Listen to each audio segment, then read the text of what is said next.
shares it and everybody else shares it then. So, okay, we'll do that. So here we are. We're doing the book of Judges. We're in chapter 14. We have 14 and 15 scheduled tonight. And it's really probably what I would say is the most famous judge in Judges. Everybody's familiar with Samson. You know, unbelievers have heard of Samson. He's a superhero. I mean, he does things that only superheroes could do. But we know where he gets his power, don't we? Yeah. I was thinking about him today. What if he had actually taken his lot in life seriously? And what if he had actually led the people of Israel? Wouldn't that have been awesome? I mean, he would have been able to, he would have been like the first Saul. He would have been like a king. Like a king. He would have been great. Instead, he blows his whole life until the very end. And the beauty of it is that God uses him and to make his purpose. That's what's amazing. Yeah. So that's the idea always. And he uses Samson to disrupt the whole thing, a cozy little relationship that the Israelites have with the Philistines. Going pretty good there. They're not their own nation, but they're living kind of comfortable. And he uses Samson to give them all sorts of trouble to have. It's just when it was looking good. So God breaks it up, and he uses this man to do this and gives him all sorts of power. And he would seem like one who wouldn't have been likely to have been a great judge of Israel. How does he judge? Doesn't seem like he does any judging. He just goes out there and just smacks them around. Yeah, just pops people around. That's what he does. So that's what we're going to be dealing with tonight. And again, it's all about who God is and what he's doing, his purpose, and his purpose with the nation of Israel. And so he'll do whatever way that he deems to be the right way. And it works every time. Let's pray. Lord, we praise you, we glorify you. You, the holy God that you are, and you're truly awesome. We adore you. We look at your word, and as we look tonight at Samson, we know that you created him, you elected him into the family of God, and he is seen as a man of faith, even though there are many things that would make people wonder, how can he ever be a believer?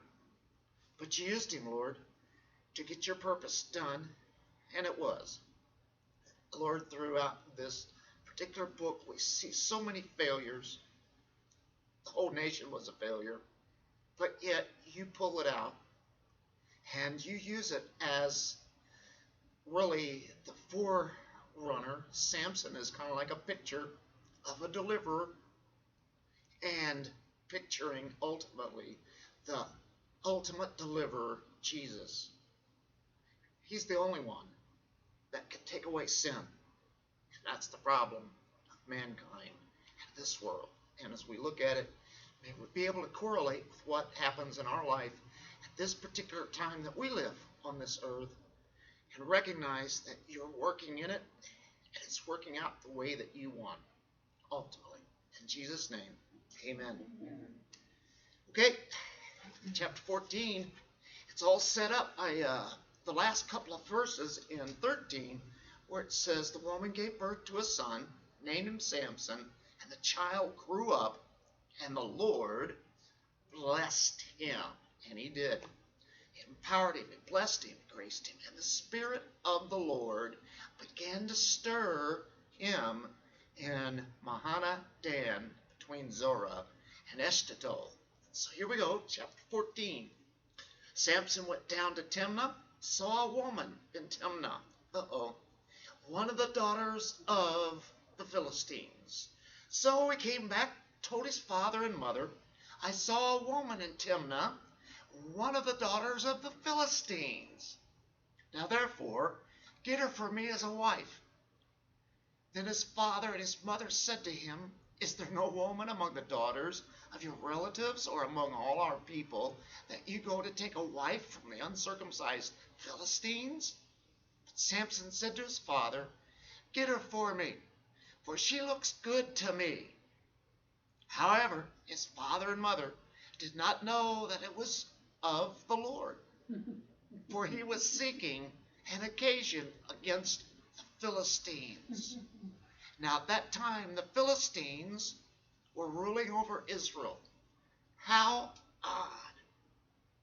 How would God use somebody who is disobedient like this? He's doing something that is not what godly Israelites are to be doing, the ones who are set apart. He's not supposed to be taking a wife from the Philistines. Is that God's will? Yes. Why is it that God is going to use that situation to get things started, to get it cooking? He needs a spark to set a fire. There you go. It gets the spark. And there's a lot of sparks and a lot of fires going on in this chapter as we move into it. You're probably knowing what I'm talking about. Yep. Gets the spark going. For some reason, I never thought of it like that, though. I know I've read it before, but for some reason, it just never clicked that it was the Lord's will that he grabbed a Philistine, wild woman, to be like the beginning of the problems that are to come.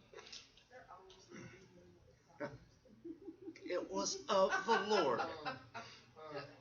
Now, he's held responsible for his own sin, but yet, at the same time, God has this in mind to stir this up. He knows what's going to happen. Is it his will that he just goes out and marries a Philistine and wreaks all sorts of havoc like that? Well, in one way, no. It's not. There's the revealed will of God. Right. There is the mysterious will of God that is not revealed. So behind that all, knowing and ordaining this, we get the story that God uses in his purpose. Now, the degree of canonization in Israel is incredible at this time. You have Manoah and his wife, and they seem to be godly people, don't they? God has blessed them. And they knew it was a violation of God's law for Samson to take a Philistine wife, but nevertheless, he takes a Philistine as a wife anyway. He just does it. He's warned by his parents. Have you ever noticed when you've told people who are believers and you tell them that, okay, here's an unbeliever. The Bible says that we're not to be unequally yoked. There's a reason for that. There's more than a reason. There are many reasons. How many times have I warned people down through the years? Not once, ever, did I ever change their mind. Never. I've seen plenty. I've warned a lot. You guys have probably warned a lot. And they never will change their mind. Romeo and Juliet, that story, that's just the way it's going to be. Matter of fact, you make them want to do it even more. And it's like, okay, should I stop telling them that it's biblically wrong? No, I can't. But I know how it's going to turn out. You tell a couple who is they're going to get together or they're going to marry or whatever, and you tell them you're not right for them. It's probably the worst thing you can tell them, because now they're going to prove you wrong. I don't. What can you do with that? Am I thinking negatively here, or am I just? I'm telling the truth. Have you guys felt that before too? When you know you're going to tell them, and they're still going to do it anyway. But are we to refrain from telling them truth? Sometimes I'd rather just back off and not say anything, because at least I wouldn't get into some kind of trouble. Or maybe I can keep them as friends. Well, I try to do both. Keep them as friends and still tell them the truth. and it doesn't work. It's a good thing none of us have ever done that. So, yeah, I wonder, yeah, Well, Carl back in wasn't- my time, Carl there was wasn't a somebody Christian trying to when tell I- me something. Carl wasn't a Christian when I started going with him.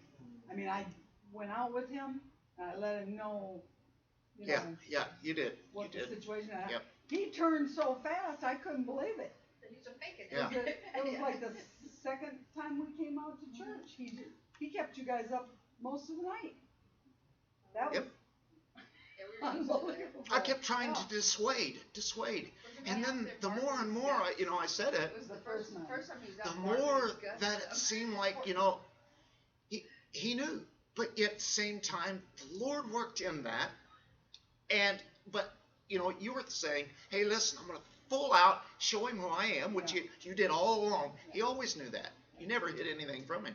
And he was drawn to that.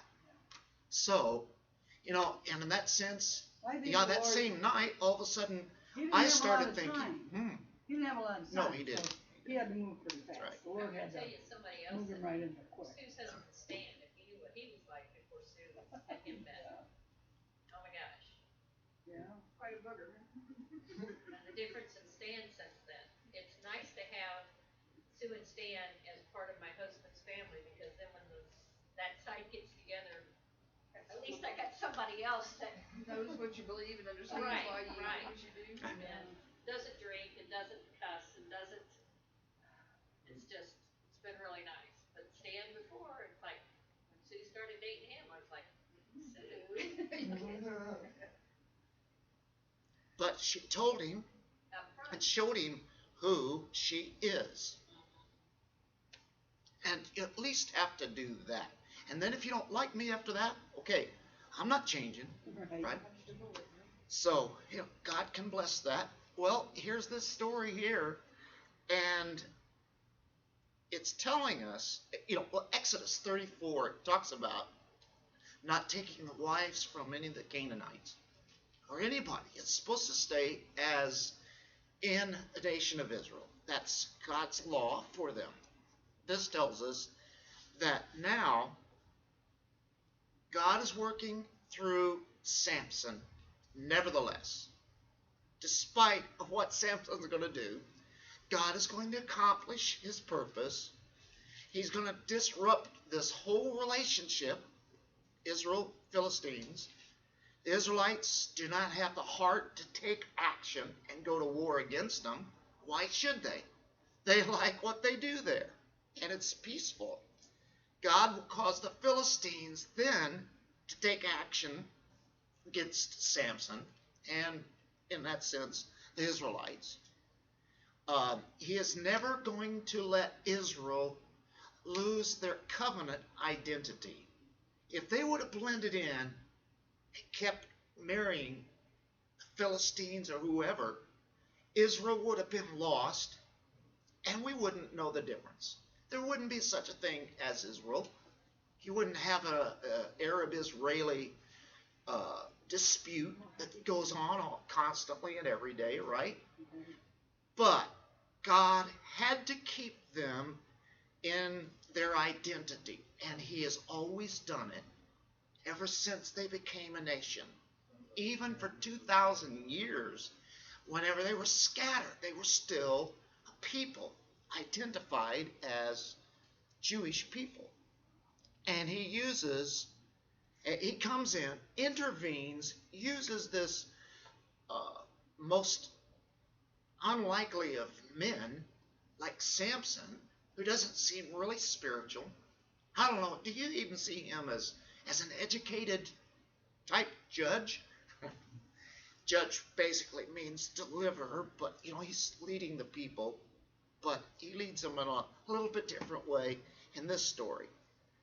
So anyway, we find out that the parents are going to keep on loving Samson, not separate from him, but they're going to show that, hey, we love you, we're here, we don't agree with what you're doing, it's wrong, but there they are, there's still support. Samson went down to Timnah with his father and mother. So it shows they're part of it for this marriage. They came as far as the vineyards of Timnah, and behold, a young lion came roaring toward him. The Spirit of the Lord, there we go, came upon him mightily. So it's not Samson and his great strength, it's the Spirit of the Lord. Right. So So that he tore him as one tears a young goat. Debbie, would it be kind of hard to even tear a goat? How do you tear a goat? Don't ask This me. is a lion. I guess some people could humanly possibly maybe tear a goat. Oh, I don't know how. can we come down to your house and try that on one? No. If it was a very young goat, maybe you Well, could. maybe that's what it was. Like a 1 or 2 day old. Dennis, what are you doing to my goat out there? Tomorrow morning she'll be looking out the window. So they make clothing, they make stuff out of that goat. They make stuff out of goat skin Yeah. for its toughness, because it's Yeah. hard to tear. But a lion, only the power of the Lord, Spirit can do that. Is Samson, do we know if he's tall or short? I tend to think he's 6'2", 220 pounds. That's what I think every time I mean, like this, and you see him, like in the comic books, the Yeah. Christian comic books, he's I always mean, kind of like a giant. Yeah. He's bigger than everything. I mean, I don't really. I think that's just like an idea I got in my head because when I read it, that's how he sounds. He just sounds really big and tall and it does. like just a foot over everyone else. Wouldn't it freak you out? He's 5'6" and 140 pounds. Might be 5'2" or That's something. what I'm Yeah, it's thinking. got- I'm thinking because it's not him, it's the Lord. Yeah. It's the Lord's Spirit. But Might see, be a little he taller. forgets that sometimes, 'Cause he got and he something thinks it's on him him. doing that. We'll see that in a few minutes here. I think he's probably 5'2" and just a brute. Yeah. One of those wrestler types. He's probably my size. Curly There you dark- go. Curly dark, curly hair. So, the lion is roaring. Spirit of the Lord there comes on him. Tore him as one tears a young goat. Though he had nothing in his hand, so it's bare hands he did it with. But he didn't tell his father or mother what he had done. Why? He was a cut. So he went down and talked to the woman, and she looked good to Samson. Well, I think we've seen that before. Looking is one thing. What she's about, character-wise, is another. That's the third time that we've heard that. I do believe that Samson, being the womanizer, that he picks these women who would be considered to be pretty gorgeous. Oh. Delilah, Oh, yeah. this lady, he's not going to go after some, Israelite. Israelite who maybe is not, maybe she's not quite as fun. Yeah. Kind of free with themselves, we'll say. Goes after Philistine ladies. So anyway, this lion attack here seems random, doesn't it? Well, right there, but it's vital to the story here because it's clear that God gives Samson the strength to do this to the lion. There's no man who can do this. Not one man who could do what he did right there. Not sure if Samson really understands here what has happened, or if he sees the hand of God at this time. The Spirit of the Lord came on him. But I think that he's far more interested, rather than understanding and giving credit to God here, in the woman who was right in his own eyes. What he sees. Okay, so So- this is going through my head that he's tearing this lion apart.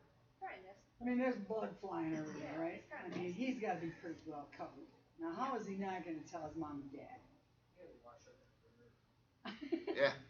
Watch this. Or this woman here, I mean, sure, I was like, yeah, is there flies from them? It's kind of gross. Yeah, he's going down to see his lady and he's Unless coming he in. just tore it up and didn't get any blood on it. How? I mean, mean, you never know. Well, I'm just saying. And if you just strangled the thing Maybe the and not first time, opened maybe, it up, maybe that would have the been first time different. woman was like, ooh, a man covered in blood. She might have one of those morbid ones, yeah. Like, soldier, maybe Okay. that's what she was thinking. Whatever it is, good question. Hope there's some water by or something. So anyway, talked to the woman. She looked good. When he returned later to take her, he turned aside to look at the carcass of a lion. So they're going back on, right? Behold, a swarm of bees and honey were in the body of the lion. So he scraped the honey into his hands and went on eating as he went. Probably the best honey he ever ate in his life. This is heavenly honey. No, that's the whole What? point. They don't. Yeah. Those they came and built it the time he was gone. Yeah. For some reason, they decided to build a nest inside of the lion. It's supernatural keeping this going because it's Like, preserved. Not much honey. Okay, you Short lost me. amount of time. He's with his mom and dad. He left him somewhere? He must have left him somewhere. And then he went down and talked to the woman. And after some days he returned. Where did he go? It was like he's going back through that way. Going back home. So he got off the road, He went off returned to take her. where he, Mine says after some days he returned to take her. When he- After some days. So later he to went, take her as wife, right? Okay. Yeah, sometime later when I he don't went know. back to marry her, he turned aside and looked. I think there's a whole lot more going on than the Lord's given us privy to. And usually it would be like a year before there would be a wedding.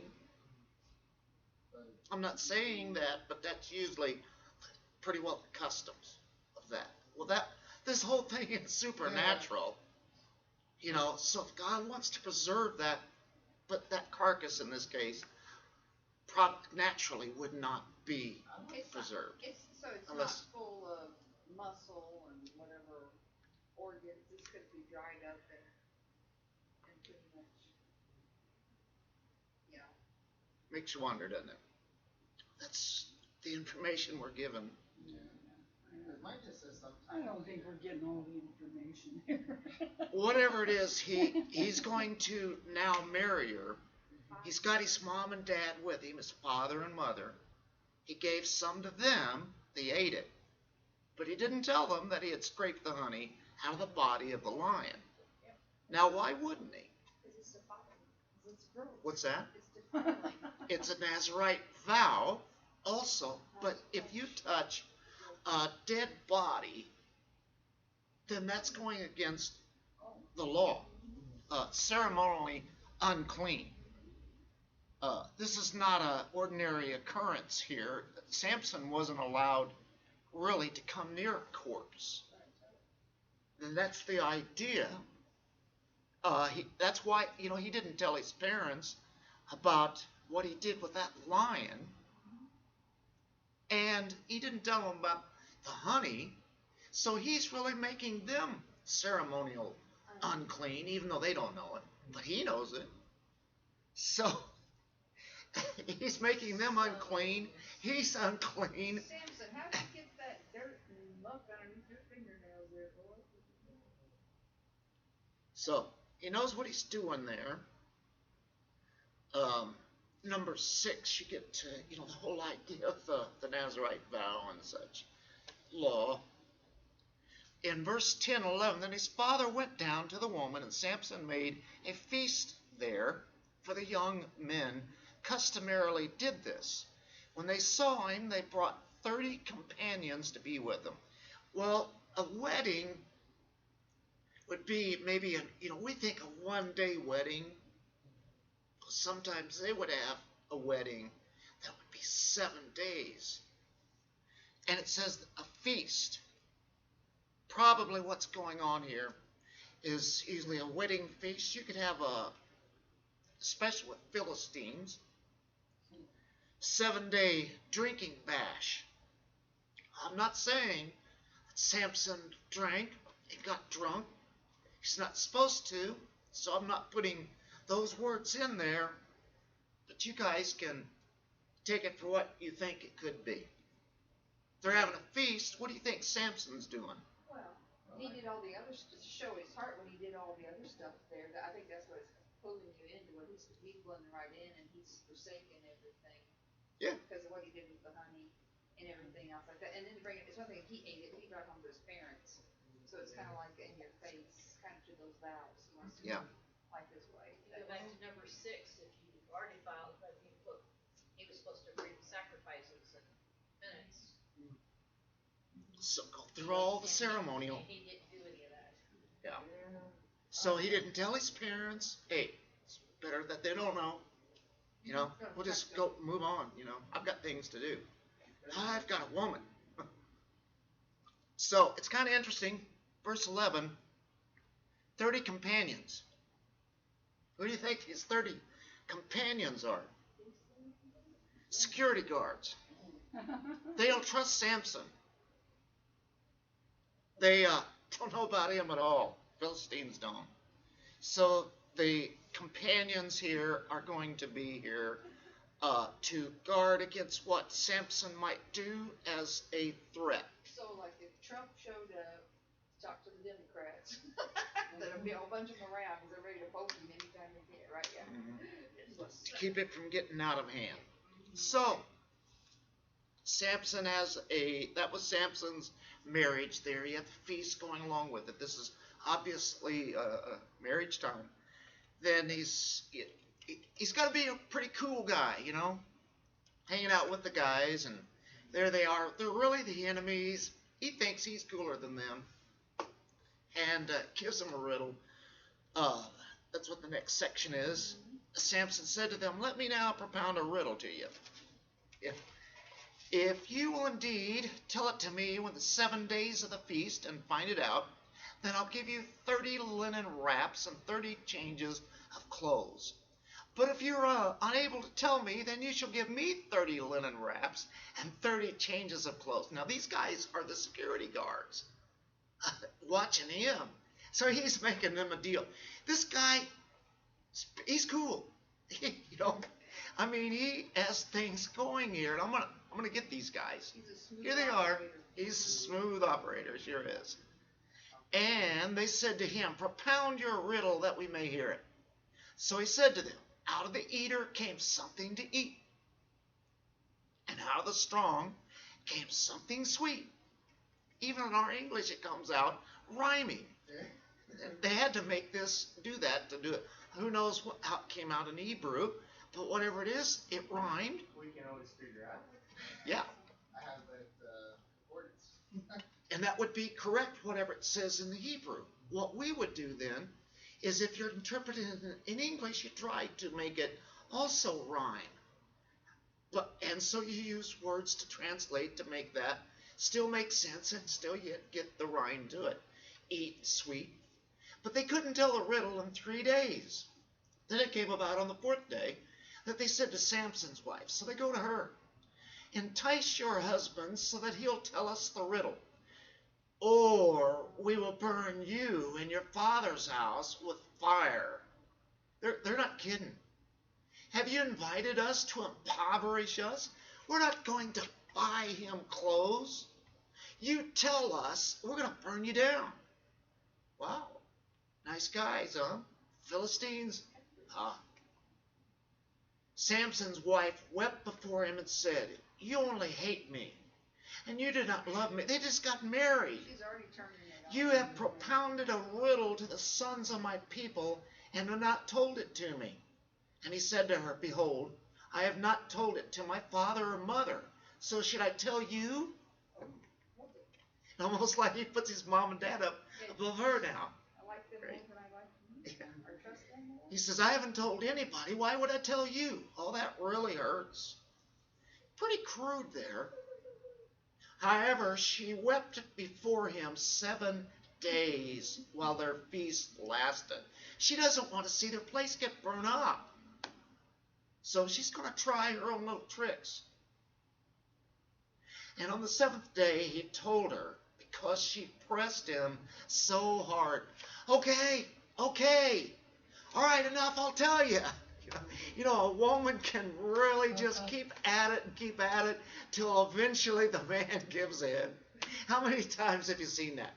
I'm speaking in front of 4 women here. I'm going to get in trouble. What's that? What about the men that do the I never thought of that. I thought the Men don't do that, do they? Just do everything they want. They just do what they want, right? Yeah, they just want to do what they want. I know some that nag. And he Be careful, Debbie. We're on TV.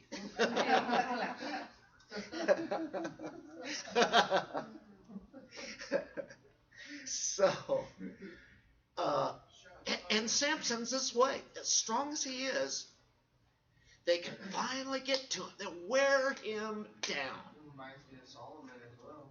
Oh, he got worn down good too, didn't he? Old, and they continue to nag and want temples for themselves, worship their gods, and finally there. So, does that tell you kind of about the character of men and women? We listen when we listen. I'm just kidding. So we'll move on. We won't get in trouble. So she then told the riddle to the sons of her people. Sure enough, he tells her, and what does she do? Later on, it's almost the same story. And because she doesn't want to get burnt down, so she tells them. So the men of the city said to him on the 7th day before the sun went down, "What is sweeter than honey? And what is stronger than a lion?" And he said to them, "Oh, if you had not plowed with my heifer, you would not have found out my riddle." So, what's going on here? They even consummated it yet. Those guys were stumped by the riddle. Then they turned to the woman and they threaten her, basically, and her family. There's cheating, there's manipulating going on by them. Cheating and manipulating going on by the woman. And why did Samson even do this in the first place? And you know what he's doing? He's gambling, because he says, if you don't come up with it, then you give me the clothes, but then I have to give you the clothes if you do. Well, he didn't think they would. So he got himself into this mess. He didn't have to do this. So he's gambling. There's another deal that's going on. So he loses the bet. He realizes he's lost the bet.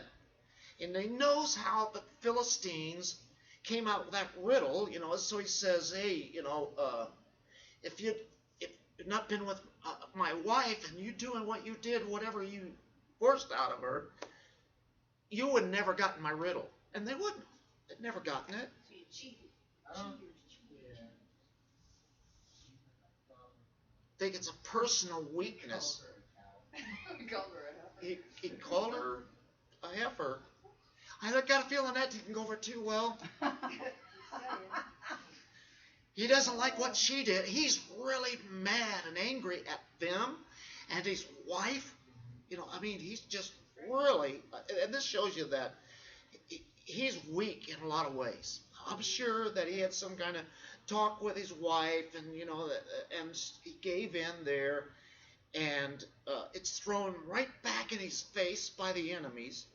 Now he's made to look bad, at least the way that he takes it, and the Philistines are mocking him, that they're the ones who are cool now, and he's not, and he's broken his Nazirite vows. He's going to react in anger and disparage both the Philistines out of this deal and his wife. Of course, he has a quip, if you have not plowed with my heifer, you would not have found out my riddle. So he accuses them of cheating and calls his wife a cow. So here we are. We're at not a good situation. And All their wedding feast. Oh, yeah. All during their this is the seventh wedding day of the feast. wedding feast. within 7 days, that quickly. And so we come to the key point of the story. Not only is Samson's marriage short-lived here, but we see that his patience is very short. He goes into a rage, but God is going to use that to disrupt the peaceful coexistence between the people of Samson and the Philistines. We learn that in verse 19 and 20. Then the Spirit of the Lord came upon him mightily. Here we go again. And he went down to Ashkelon and killed 30 of them. Took their spoil. And boy, he's got it going now, doesn't he? Now he's got this thing spinning. He gave the changes of clothes to those who had told the riddle. He went back to the security guards who had been watching him. And he says, here's your clothes. He comes through with his bet that he lost. So, he dumps it on them, and they know what happened. How in the world does he get that? He doesn't have the money to go out and buy 30 sets of clothes. Are those his kinsmen? These are Philistines that he kills. These are fellow companions of these guys, or at least of the nation of the Philistines. And so, he brings them back and gives them what he said, and his anger burned, and he went up to his father's house. He left his wife, didn't want to have anything to do with her, because of that. But Samson's wife was given to his companion who had been his friend. That was probably the best man. And what's a best man for? In case the one getting married, he can wind up getting married to her, right? Is that what that's about? Well, I don't know. But it happens here. He goes ahead and gives her away, basically. He didn't want her. But a few days later, it changes his mind. It's his wife. But he's so angry and so mad. He got embarrassed. He was the cool one. And and his wife gave in. There's the 30, so he goes out and gets 30 other. I mean, that is really something I do. But this is all part of God's plan. That he would get Philistines enraged at him.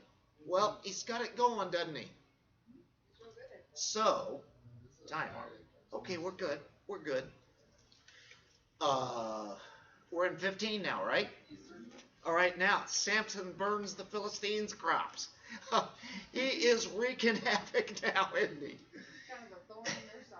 He is. But after a while, however long that was, in the time of wheat harvest, that means the wheat has grown up as far as it's time to bring it in. Perfect time. Samson visited his wife with a young goat. There we go. Is that going to impress her? I don't think it's really for her. I think it's for his father-in-law. He's trying to get back in good with the family. This is his wife, but his wife has somebody else now.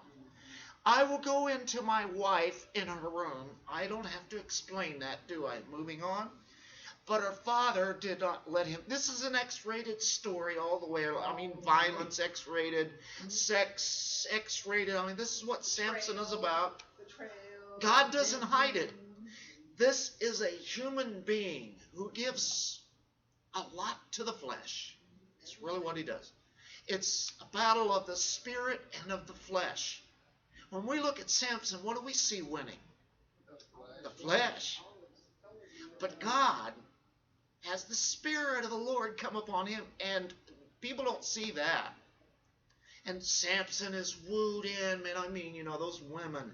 He just can't hold it back. So he goes back to his wife, and obviously we know why he's going back there for. And her father said, I really thought that you hated her intensely. You left. So I gave her to your companion. They're married now, or together, something, I guess you'd call it married. Is not her, so I gave her to your companion. Is not her younger sister more beautiful than she? He didn't come there for the younger sister. He came for his wife. He wants her back. Father-in-law says, you can't have her. You can have the younger one. I'm amazed that he would even offer his younger one. Didn't we run into this somewhere along the line in Genesis? Laban and his offering, with. But they had seen his temper. He killed 30 men to get their clothes. Yeah. So this guy's got So to this know might he's have been kind of a trying to be hot nice. mess. Yeah. Hot rest stand stuff Try for to me. pacify him. Yeah, he's a That hot might be mess. the next Yeah. one. So maybe, yeah, if he, yeah, I mean, I think he's just trying to Find some kind of- cool him down, yeah, give him, you know, Give him a head start. keep him Well, cool down. Here we go. Samson then said to him, "This time I shall be blameless in regard to the Philistines when I do them harm." Samson went, caught 300 I foxes. feel sorry for the How do you do that? Yeah, those poor foxes. I'm surprised there's 300 in Took that torches, area. turned his foxes tail to tail, put one torch in the middle between two tails. You have that dry weed out there, and it's covering all the fields all around this area. And that area is a great place for growing wheat. And they have it everywhere, Aren't in the, their backyards, in their front yards. aren't the Philistines planted in the Israelites' land? Israelites, yeah. They're in. They're the kind of right in Israelites. there with the Philistines. So their crops are probably growing really well because it's the land that the Lord gave to the Israelites. Yeah. So I don't know, I just thought about that. They probably have bread to eat. You know, it's a little bit better than just being totally dominated. And they like what Philistines have to offer. They're like, this is better than Egypt. Yeah, exactly. And what's Egypt? It's the world. What's the Philistines? It's the world. What does the world try to do to the Christians? Lure them into the trap. Find something. This is the way it always works. And we're seeing Samson, and you think of Galatians 5, the spirit hates the flesh, flesh hates the spirit. You got a spiritual war going on, and God is sending the Spirit of the Lord upon him mightily. Because God says, I'm still going to use him. So he caught those foxes. Here's his anger, but sets fire to the torches, released the foxes into the standing grain of the Philistines, thus burning up both the shocks and the standing grain, along with the vineyards and groves. Everything got burned. 300 foxes just going like crazy everywhere, tied together. Then the Philistines said, "Who did this?" And then, I mean, they're mad. I wonder if Samson's just looking at the flame and you're like, ah. Yeah, really. Oh, he's got to. Probably, I'm getting revenge is here. How much does he know that he's doing God's will, though, too? Yeah? He doesn't know that. I don't know. This is difficult. This is hard to figure out a little bit. But then it gives us an answer to why he would allow some evil things to happen. And he never makes people sin. Mankind is already sinful. He just lets them live in their flesh. Sometimes he intervenes and keeps them from doing that. That's what he's doing in the world right now. Otherwise, the world would destroy itself in a moment's time. But one day, I like this passage in Thessalonians, 2 Thessalonians, where the great restrainer will be taken out of the way. And man will do what he wants without God coming in and intervening. Actually, God is. But if you let man do what he wants, he can do his worst. We're totally depraved. That doesn't mean we're the worst that we can be, but it just means our nature is sinful. But we can be even worse than we can even imagine. Even as Christians, we're not that great. Oh, it's bad. I mean, I get so angry when I look at, I have to quit looking at the headlines. I get so angry, Yeah. I think of evil things, I'd like to shoot them all. Yeah, you'd like to have an automatic weapon, go just Why are like that, just line them up shoot- against the wall, wouldn't just you? shoot them. Do Samson. Yeah. But Try to get those foxes picked. we can't do that, can we? Well, and I don't really think that that's a godly. But that's our flesh. Isn't that our flesh? Absolutely. And the Spirit says, Penny, stop that. You know better than that. Right? Well, and I hear, if I happen to run my mouth, I hear, and you call yourself a Christian. Okay, Just I'm bad. So, What gets me in this story is like, the next part you're probably gonna read is about how the Philistines went up and burned started out with them not wanting to lose a bet and threatening Yeah, her, and she finally tells him so she can Won't try and get save her burned. family, right. and then ends up losing her life and her family's life anyway because of her own people. Yep. Philistines against Philistines, which is no different than what I see here in America right Exactly. now. Americans against Philistines' Americans. lives Yep. matter. Exactly. It's just sad what we see going on. Yep. So, There you go. I'm yep, gonna that's teach you right. Philistines' That's lives exactly matter. what's going on here. The Philistines said, who did this? And they said, Samson, the son-in-law of the Temanite. He's the son-in-law. Oh. Now he's Because he Yeah, took now his he's got wife money. and gave her to his companion. So they're saying the father-in-law really messed up whenever he took Samson's wife and really did give her away to his friend. But not taking responsibility for what they did in the first place, of No. threatening the family, Right. just so they could Right. win a bet. Cheating. He just knew he was just talking. So the Philistines came up and burned her and her father with fire. So they killed them.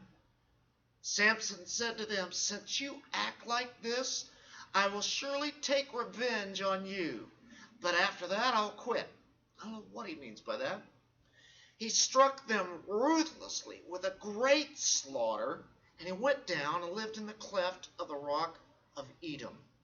He just destroyed them. It's kind of interesting about this. Ruthless. It's almost like as you read, it's like they did this. Ooh, and then Samson got revenge, and I'm almost like, and then it's like something else happened. I'm like, and then Samson's like, get my revenge again. I'm like, yeah, more revenge. It's just like I'm not running around trying to seek revenge, but sometimes when things happen and people get their revenge, depending on which side it is, it almost seems justified. Right? It's kind of like an interesting. It's not good with Satan, but it's a fun story to read because there's a lot of action. It sure There's a is. lot of flesh flying There's a around. lot of like Flesh. violence, and human nature is kind of drawn to that. It's just Boy, if Hollywood would get a hold of this and No. just Oh, do they it have. no, just like it is. they will They don't have to change Yeah. anything. Yeah, they wouldn't have to, would they? They would throw in way more idols and never They get wouldn't shot. have to. They would. I mean, just the way it's written, it's grotesque. It's got everything they want: sex, violence. Gory scene. Have you noticed though, since this COVID-19, there hasn't been much new coming out of Hollywood? They're all locked in. Nobody Yeah. wants to watch those idiots. Yeah. I mean, it's all reruns. Well, whatever the bodyguards, like you guys said, had threatened to do earlier, if Samson's wife didn't learn the secret to the riddle, and now Samson is, he's ultimately responsible for this. But it's his father-in-law who's wiped out, and then his wife is. Consequences are crystal clear here. Samson dealt with the Philistines quite a great blow, as a great slaughter. I guess the Spirit of the Lord came upon him, because how could he do Had that? to be, How could he? I mean, we're not taking the rest of the Israelites and he's leading them in. We've always seen that in all the battles and the wars that they have in Judges. There's always a leader, whether it be Deborah or Barak or others, Gideon. But in this case, one man is taking on dozens and dozens of men. In this case, thousands, hundreds of men, and beating them, slaughtering them. So it has to be the power of God. And you know what? He uses Samson to take his revenge on these Philistines, and it's waking the Israelites up. Because God says, you do not take revenge. Vengeance is mine. You know what he's doing? Through Samson, one man, he's taking his vengeance. And like you said there, actually, that's what God is really saying.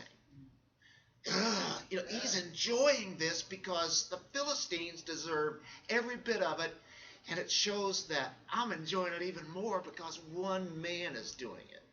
That would show that it's coming from man. God doesn't need one man. He could just wipe them out. But Sometimes no, he he's doesn't got to use show anything, this right, that right. this is humanly.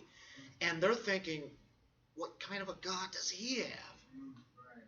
What I find interesting here is that it doesn't say that, like with the lion, it says the Spirit of the Lord came upon him. And with Right. the 30 men that he slaughtered. It the did Spirit of the there. Lord- On this it doesn't, does it? Right. On this But one, how could he have done Right. this without right. the power of God? Right. So the power of God is still on him to do that. But you're right, I was going to say that too. We don't see it there, So but it's feel obvious. Like because it's still upon him, that when it came upon him the first 2 times, it seemed like it just like flared up, and then this time it almost seems like it's like just his anger is just burning anger and hatred toward these people that causes him to drive through all these people. But it's obviously still the Lord giving him the strength. But I don't know. I just because it doesn't say that the Spirit of the Lord came upon him. I don't know. I feel like that might be implying that it's more human than more like his. I hear you, desire, it's more just fleshly. like God's desire. But he kills all these guys. He slaughters them. Slaughters Well, I mean, them. it had to How be could he do the that? power of God that he caught the foxes. Yeah. Well, how do you catch those? Yeah. Yeah. I Have mean- you ever tried to sneak up on a fox? No. You don't Run away. catch a fox. You don't catch a You fox. rarely will see a fox. Yeah. They can smell and Yeah. And he caught He 300 of them. randomly ran into 300. Yeah, right. How do you find 300 foxes? Sounds like a short amount of time between these events that are taking place. Yeah. Isn't this amazing to you? Here's the great God that we know of. He's a loving God and all that. And yet at the same time, how does this make sense? But- Well, it but actually does. It does, because I used to not like this story because I couldn't see any sense in it. But when you said God had to wake up the Israelites, he had to get them away from the Philistines because they were just falling right into that. With that in mind, that's that how he makes did it. sense to me. He Now could have I- done 1,000 now other I different things. appreciate this. Yeah. Now it's like, okay, God is using this kind of man. Like I said, okay, Trump's a wild card sometimes. He's not as much as he used to be. But to the Democrats, he's just as wild as a card could ever be. But the thing is, I know he said some things that don't sound, very good for Christians anyway in the language. But I'll tell you what, God has used him to do some things that no other president has ever done. Seriously. I mean, it's amazing. And I'm thinking, what's God got in mind? It's exciting. I'm not depressed anymore. You take a story like this, does this make sense? God is doing what he wants to do. If he has to wake up the Americans, if there is going to be that last little shot of revival where you'd see a lot of people come to, so be Maybe it. God just could do wake up that. the church. Yeah, to wake up the church. Maybe it's not numbers. Maybe it's just the church that needs to be woke up. But we finish it. Philistines went up, camped in Judah, spread out in Lehi. Now they're getting ready because he's hid out. He's hiding amongst the Israelites where they're camped out, where they live. Why have you come up against us? And Judah said to him, they said, we've come up to them, come up to bind Samson in order to do to him as he did to us. Then 3,000 men of Judah went down to the cleft of the rock of Edom. They know where he's at. 3,000 men. Why 3,000? I know, that's probably the Overkill, right? No, not Samson. He kills thousands. They're pretty scared. Do you not know that the Philistines are rulers over us? See, they're still rulers. We're having it pretty good here. Look what you've done. What then is it that you have done to us? And he said to them, as they did to me, so I have done to them. They said to him, we have come down to bind you so that we may give you into the hands of the Philistines. And Samson said to them, swear to me that you will not kill me. Okay, you guys don't kill me. He kills the Philistines. He didn't want to kill the Israelites. Right. He kills Philistines. He knows that if God's Spirit comes on him again, that he'll be able to take care of this. He says, okay, So he won't fight- hand me over. He won't fight against his own people. So they said to him, no, but we'll bind you fast, give you into their hands. Yet surely we will not kill you. They will, but we will not, right? Then they bound him with 2 new ropes. Wow, ropes? Seriously. I think the Philistines had Iron Age going around there at that time. Where's the chains at and such? Anyway. Well, they come up later. Yeah, that's right. And they brought him up from the rock. March him right to Philistines. That makes the Jews look a lot better. When he came to Lehi, the Philistines shouted as they met him. They shouted, uh-oh. And the Spirit of the Lord, here we go.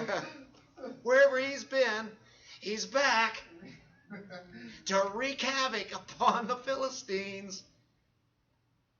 The Spirit of the Lord came upon him mightily, so that the ropes that were on his arms were as flax that is burned with fire, and his bonds dropped from his hands. He found a fresh jawbone of a donkey.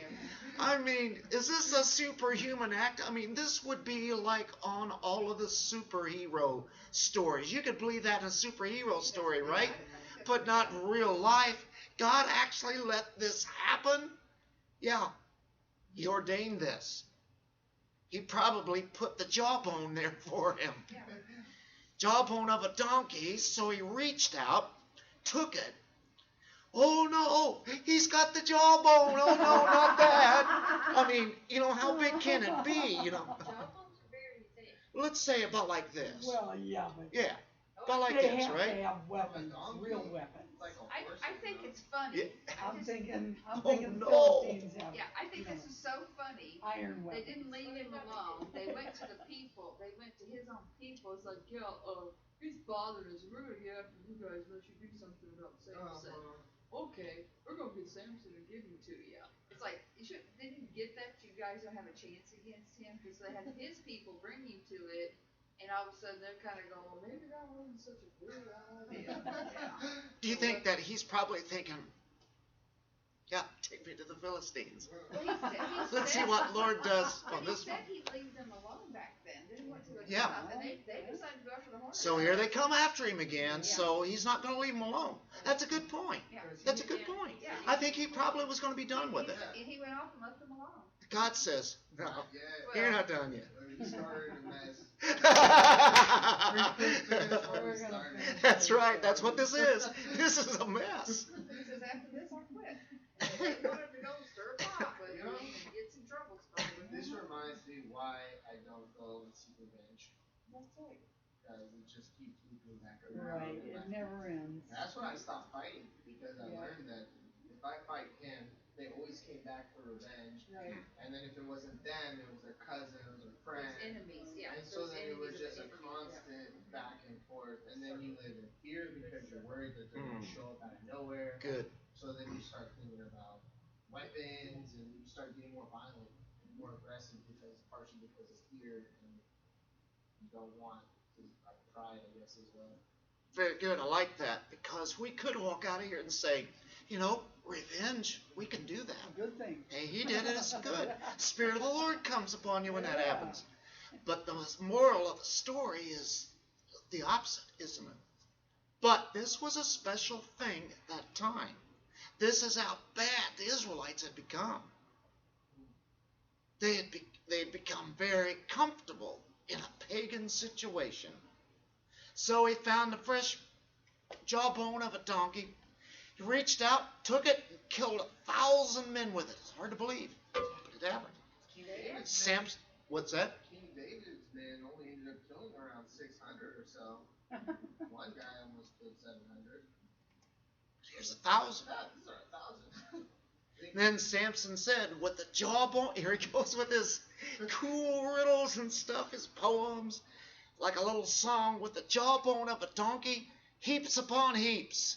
Men just heaped dead upon each other.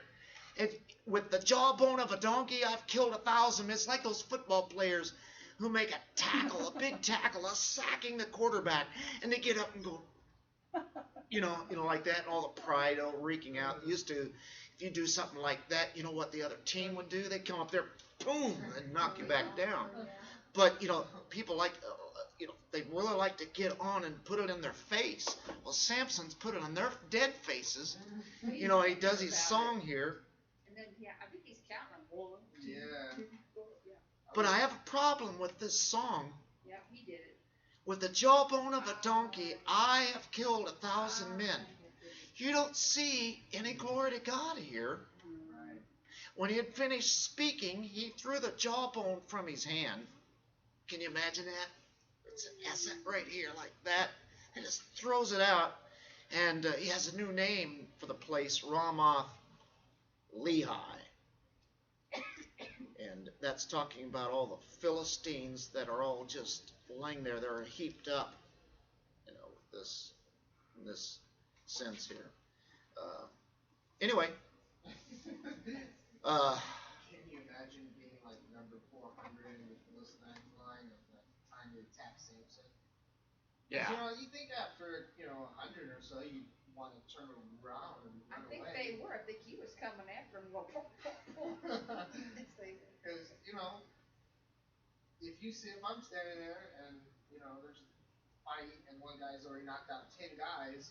Time to head Well, home. yeah, there's a likely chance that I'm not going to be number 11 or 12 or any of the above.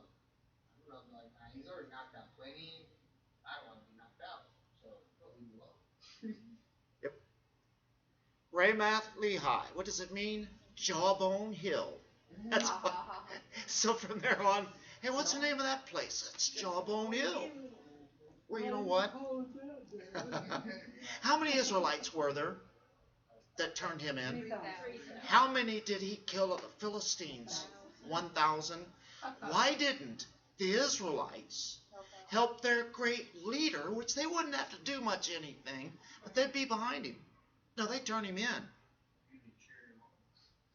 Maybe they ran as soon as they handed Yeah. him over. They don't want They got any out of part there. of They got this. out of there. Well, Because it wasn't because it wasn't their fight. Uh-huh. It wasn't their Yep. fight. Yeah. Well, That's good. they might have kind of got the idea that something was going to happen to the Philistines when they took him up there when he said, as long as you don't kill me, I'll go. You don't kill me. You don't kill me. Why didn't you buy me? I'm thinking they that makes you shoved him out up there, ran like crazy. Run. Got out Brought of you there. Samson, now leave us alone. Yeah. That's right. They just want peace. Yeah. God says you're not going to have it. Yeah. Philistines are going to hate you guys. By the time, it gets up to David's time as king, a few hundred years later, they're fighting them. They're still fighting them. So, then he threw the jawbone from his hand and named that place Ramoth Lehi. Then he became very thirsty. He's exhausted now. Thirsty. And he called to the Lord. There we go. He's in a need. And he calls out to the Lord. There was genie in the bottle of God. Why didn't he give glory to God already? Now he realizes dehydrated and everything. And he says, Lord, you have given this great deliverance by the hand of your servant. You have given it. You did this. And now I shall die of thirst. Sounds like Elijah. Right. And fall into the hands of the uncircumcised. He is weakened now. He says, I don't have a chance. I'll die. I gotta have water. But the water came out. But God split the hollow place that is in Lehi, so the water came out of it. Another supernatural thing. When he drank, his strength returned and he revived. Therefore he named it En Hakor, which is in Lehi to this day. So he judged Israel 20 years in the days of the Philistines. Now we're not done with Samson yet. There's another chapter, and we'll get to that next week. We never, other than the father-in-law being a Timnite, we don't ever get the name of his first wife or any of that. I don't not in think here so. anywhere. Just a pretty one. Yeah. Not as pretty as your His name. But Her- not as good looking as the Her other one. sister-in-law lived. Yeah, but we still don't know. Yeah. God completely disrupts the status quo. Sinful and apathetic people who are content actually to turn their backs upon Him to do what is right in their own eyes, right? Even though He had come there to be kind of like deliverer, the people really didn't want Him. And that's when Jesus came, His own received Him not. Fascinating, isn't it? Wonder what his parents would have been during this whole time. Yeah. Just standing like I this. bet they Well, didn't, like, I bet they didn't see this as his life. Yeah. I bet they had a They just different stood there and idea probably when they shook talked to their that heads. angel I of don't God. get it. Can't get him to what he wants. They probably Well, they- thought but they great remember- things were gonna come from their son. Yeah, but they do remember the I think that's the way it promises. goes. You raise up a child the way they're supposed to go. Yeah. And remember, You can't Yeah. change what and they're remember gonna the do. idea was not of theirs, age. it was given to them by the angel came and told them. I mean, so they knew God had blessed him and they knew what they were supposed to do because the mama wasn't even supposed to eat any unclean thing all the time. I imagine they had